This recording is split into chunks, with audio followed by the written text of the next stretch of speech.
기도하는 이 시간, 소중한 시간, 하나님께 말해요. 사랑한다고.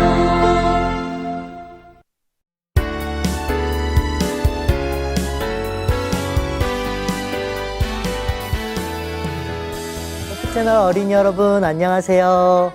해피 치타 피치 목사님이에요. 오늘도 예수님을 더욱더 알아가면서 예수님을 더욱더 사랑하는 우리 친구들 되길 바라요. 오늘은 예수님께서 침례를 받으신 후에 가장 먼저 어떤 일이 있었는지를 함께 나눠보도록 할 거예요.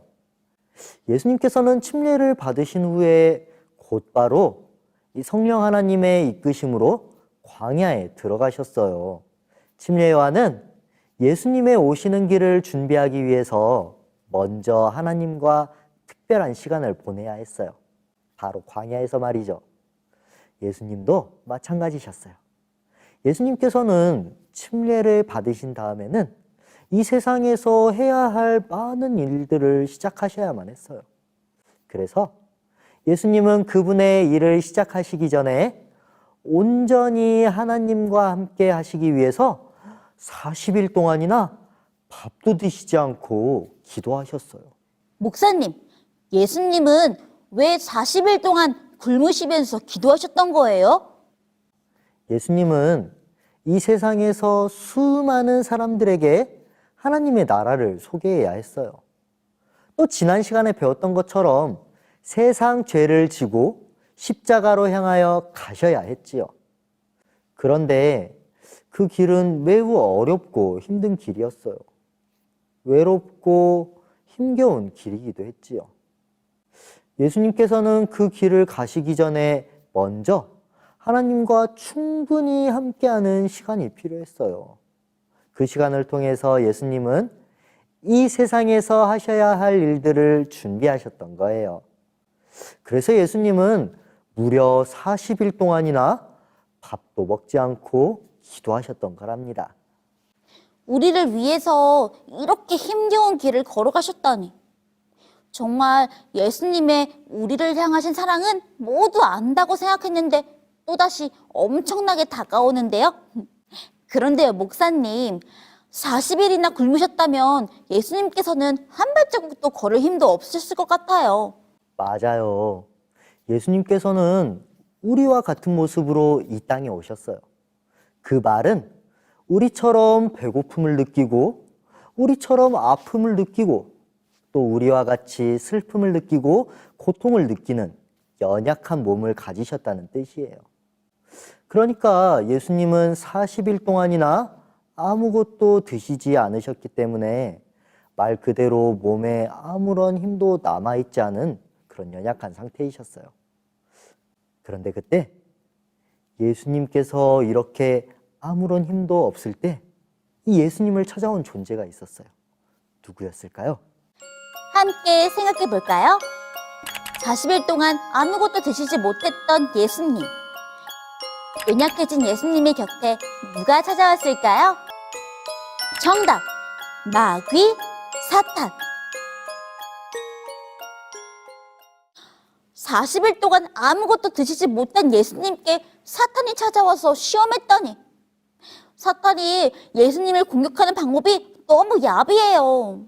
목사님, 연약해진 예수님은 사탄의 시험에 어떻게 되셨어요? 그렇죠. 이렇게 사탄은 우리가 가장 힘이 없고 가장 연약할 때를 기다렸다가 우리의 가장 약한 부분을 공격해요. 그게 사탄이 싸우는 방법이었고 또 언제나 그 방법으로 승리했어요. 그래서 사탄은 이번에도 예수님이 가장 연약할 때를 기다렸어요. 그리고 가장 연약한 부분을 공격했죠. 사탄이 예수님을 어떻게 시험했는지 우리 함께 누가복음 4장 3절을 읽어볼까요? 시작! 마귀가 이르되 내가 만일 하나님의 아들이거든 이 돌들에게 명하여 떡이 되게 하라. 네, 배고픈 예수님께 돌을 보고 떡이 되게 하라고요? 어휴 참, 예수님을 놀리는 것도 아니고 사탄의 말대로 예수님이 짜잔 하고 돌을 떡으로 만들면 시험을 쉽게 이겼을 것 같은데요. 그렇죠? 목사님도 처음에는 그렇게 생각했어요. 하지만 사탄은 그 부분을 노리고 있었어요. 우리 친구들, 이 세상에 처음 죄가 어떻게 들어왔는지 기억하나요?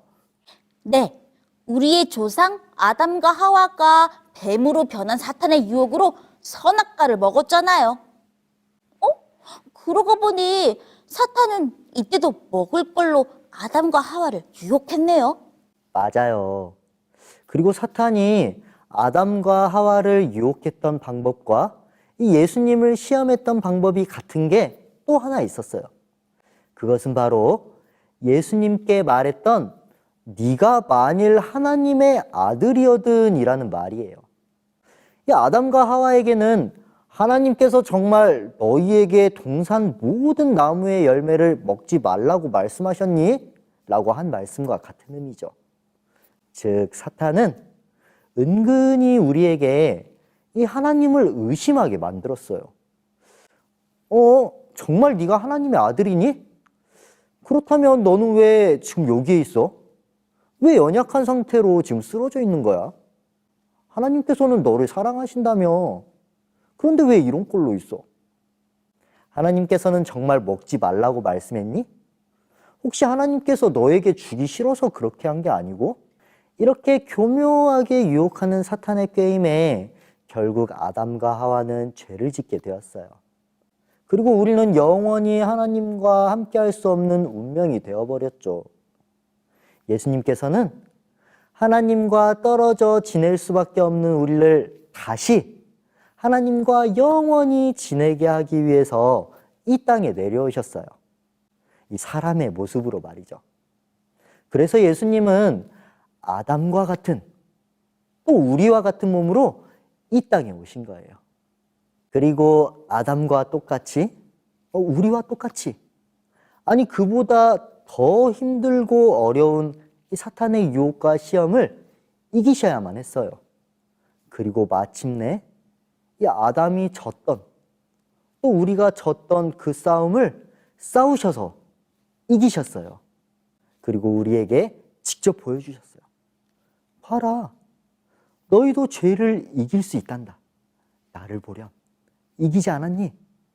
가장 연약할 때, 가장 연약한 부분으로 시험을 받았지만 보거라, 나도 이기지 않았니? 너희도 충분히 죄를 이길 수 있단다. 어떻게 이길 수 있을까요? 함께 마태복음 4장 4절을 읽어볼까요? 시작.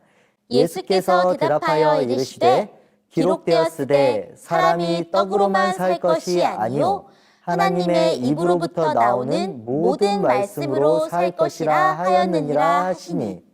떡으로 사는 것이 아니라 하나님의 말씀으로 살 것이라고요? 예수님께서 말씀하신 하나님의 말씀이란 무엇이에요? 그 말씀으로 우리는 어떻게 시험을 이길 수 있는 거예요? 소리도 하나님의 말씀으로 사탄의 시험을 꼭 이기고 싶어요.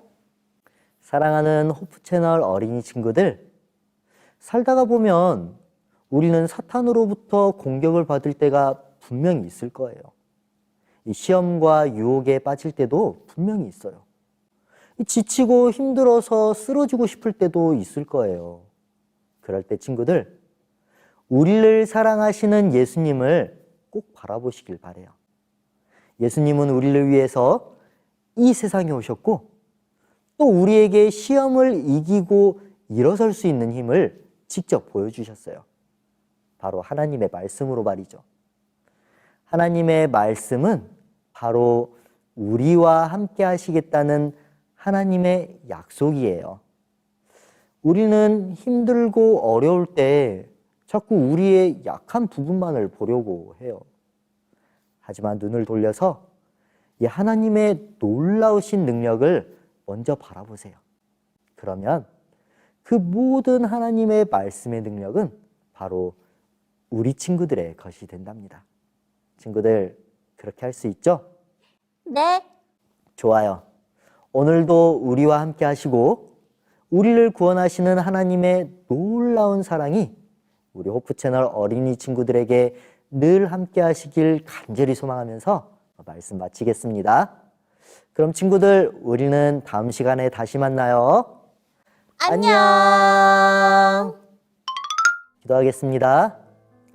하나님 아버지, 하나님 아버지, 우리의 가장 연약한 순간에 우리의 가장 연약한 순간에 우리와 함께하여 주세요. 우리와 함께하여 주세요. 그래서 하나님의 약속에 의지해서 그래서 하나님의 약속에 의지해서 이기게 해주세요. 이기게 해주세요. 예수님 이름으로 기도합니다. 예수님 이름으로 기도합니다. 아멘.